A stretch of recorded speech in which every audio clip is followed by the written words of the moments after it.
गुंडागर्दी के प्रतीक तो भाजपा के दो नए नवेले हैं। कौन? Left right.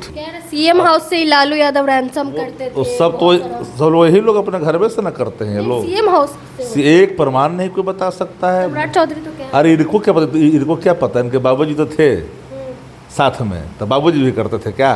बोल तो रहे थे कि बैठ करके बाबूजी करवाते थे क्या? असोने सबने क्या कहा, आयाती लोग को उतना ही स्तर पर रखा जाए, जो यहाँ के हार्डकोर है वही संभालें। समझ में नहीं आया, आईना दिखाया तो। बिहार में अपराध है और दो नए नवेले, एक नंबर दो नंबर का राज है। कोई व्यक्ति सुरक्षित नहीं है आज के डेट में। सुबह निकलता जब तक शाम को वापस नहीं लौटता तब तक मन में अंदेशा रहता है। जनप्रतिनिधि कहाँ सुरक्षित हैं? लालू राज में तो इससे भी ज्यादा नहीं, कभी नहीं हुआ है। कह रहे उनको यादाश्त नहीं होगा उन दिनों का। उन दिनों कहीं अन्य बिछड़ रहे होंगे। सृजन घोटाला हुआ कि नहीं हुआ? नीट घोटाला हो रहा है। भविष्य बर्बाद हो रहा है। कोई साफ पकड़ के ले जाइएगा। साफ सरकारी कर्मचारी है। अरे सरकारी कर्मचारी है ना। बिहार में बढ़ते अपराध को लेकर नेता प्रतिपक्ष तेजस्वी यादव ने जब सवाल उठाया, उन्होंने पोस्ट के जरिए कहा कि एक दिन में 33 घटनाएं घट रही हैं। क्या यही है जंगल राज? इन्हीं सब मुद्दों पे बातचीत करेंगे। हमारे साथ शक्ति यादव है। जब तेजस्वी यादव ने ऐसा पोस्ट किया तो सम्राट चौधरी, विजय सिन्हा उनके पिताजी के राज को याद दिला रहे हैं कि जंगल राज तो उनके पिताजी के राज में था। अपने पिताजी का, जो उनका दत्तक पिताजी का राज है, उस पर अब प्रकाश न डालें। वो समय तो जनता का राज था। गुंडागर्दी के प्रतीक है लालू यादव। जनता का राज था। गुंडागर्दी के प्रतीक तो ये दोनों हैं।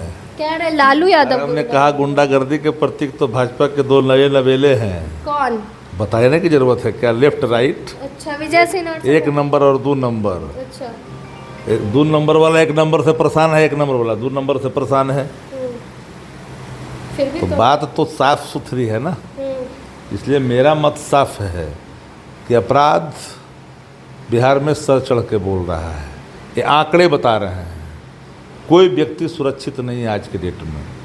सुबह निकलता जब तक शाम को वापस नहीं लौटता तब तक मन में अंदेशा रहता है कि मेरा परिजन वापस सकुशल लौटेगा नहीं लौटेगा। सुबह निकलता है तो गोलियों का सामना करना पड़ता है। जनप्रतिनिधि कहाँ सुरक्षित हैं? लालू राज में तो इससे भी ज्यादा नहीं, कभी नहीं हुआ है। कह रहे उनको यादाश्त नहीं होगा उन दिनों का। उन दिनों कहीं अन्य बिछड़ रहे होंगे, कहीं विचरण कर रहे होंगे, तो यादाश्त नहीं होगा। जनता का राज था। शासन में एक बिल्कुल कड़क स्थिति थी। सीएम हाउस से ही लालू यादव रैंसम करते थे। तो सब वही लोग अपने घर में से न करते हैं लोग। सीएम हाउस से एक प्रमाण नहीं कोई बता सकता है। सम्राट चौधरी तो क्या? अरे इनको क्या पता, इनको क्या पता, इनके बाबूजी तो थे साथ में, तो बाबूजी भी करते थे क्या? बोल तो रहे थे कि बैठ करके बाबूजी करवाते थे क्या? ये साथी बने थे। एक आध उदाहरण बताओगे ना भाई? कह रहे कि लालू यादव कहने से क्या होगा? लालू यादव, अरे अभी ना बताओ, कहने से कुछ होना वाला? आंकड़े ना बताते हैं। उस पे नहीं। बिहार में अपराध है। बिहार में अपराध है और दो नए नवेले, एक नंबर दो नंबर का राज है। कहते थे लालू यादव, कहा करते थे, सम्राट चौधरी कहते कि राजा का बेटा राजा नहीं बनेगा, लेकिन लालू यादव ही राजकुमार और राजकुमारी पैदा करने में लगे रहे। जनता तय करती है। वो भी तो अपने पिता के पुत्र हैं। अपना भी देखें ना, पिता के पुत्र है ना।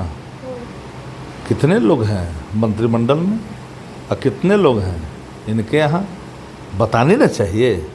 एक तरफे से तो है, अगर गिनेंगे तो लाइन लग जाएगी।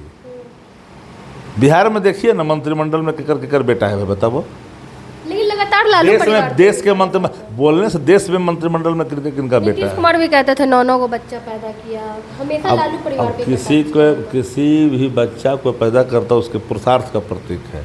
अब कोई जिसको एको को नहीं होता तो उसमें हम क्या कहें? कह रहे कि चारा घोटाला जो हुआ उससे पूरा बिहार शर्मसार हुआ। मुख्यमंत्री रहते लास्ट कितनों चिल्लाने रही हैं। घोटाला, सृजन घोटाला हुआ कि नहीं हुआ? नीट घोटाला हो रहा है। भविष्य बर्बाद हो रहा है। कोई साफ पकड़ के ले जाइएगा। साफ सरकारी कर्मचारी है। अरे सरकारी कर्मचारी है ना, जांच करवा लो ना, पता चल जाएगा ना। और शिक्षा मंत्री को ना कहीं इस्तीफा दे, नीट का रद्द काहे नहीं कर रहे परीक्षा? कह रहे जांच चल रही है। कोई जांच नहीं चल रही है, ये फजुल्ले की बात ना करे, पहले परीक्षा रद्द करें। परीक्षा रद्द क्यों नहीं हो रहा है? बड़ा पैमाने पर खेल हुआ है। भाजपा के एक नेता है अश्विनी चौबे, वो कह रहे हैं कि जो विधानसभा का चुनाव हुए वो भाजपा के नेतृत्व में लड़े। बिल्कुल सही कह रहे हैं। तो नीतीश कुमार कहाँ भारतीय हैं? जनता पार्टी अपने हिडन एजेंडे को कहते रहती है, सुनाते रहते हैं, पीपल डोमेन में डालते रहती है। हिडन एजेंडा को सामने लाया, सबको पता है कि 25 में बीजेपी के साथ चुनाव लड़ेंगे। पर सम्राट चौधरी तो कहते थे कि नीतीश कुमार के नेतृत्व में ही चुनाव लड़ेंगे। नहीं, बीजेपी के नेतृत्व में चुनाव को तो साफ कर दिया। सम्राट चौधरी की क्या राजनीतिक हैसियत है अश्विनी चौबे के सामने? अश्विनी चौबे ने क्या कहा? आयाती लोग को उतना ही स्तर पर रखा जाए, तो यहाँ के हार्डकोर है वही संभालें। समझ में नहीं आया, आईना दिखाया तो। पर जेडीयू वाले तो कह रहे हैं कि बिहार में एनडीए का मतलब नीतीश कुमार। अब बीजेपी वाले क्या बोल रहे हैं, जदयू वाले क्या बोल रहे हैं, इन लोग न जाने, आपस का मामला है ना। इस मामले में हम क्यों पड़े पचड़े अगर में? नीतीश कुमार आपके साथ आते हैं तो स्वागत करेंगे? अरे भाई, इसमें कहाँ कोई सवाल है इधर का उधर का? अगर आएंगे तो हमने अगर मगर राजनीति में चलता है क्या? तो नहीं आएंगे, स्वागत नहीं करेंगे। हमने कारण है कि अगर मगर राजनीति में चलती है, पूरी इंडिया गठबंधन मजबूती के साथ काम कर रही है और आगे भी काम करेगी। चलिए हमारे साथ राजद के प्रवक्ता शक्ति यादव थे, आपने सुना इन्होंने क्या कुछ कहा। बाकी आप भी अपनी प्रतिक्रिया कमेंट बॉक्स में जरूर दें। धन्यवाद।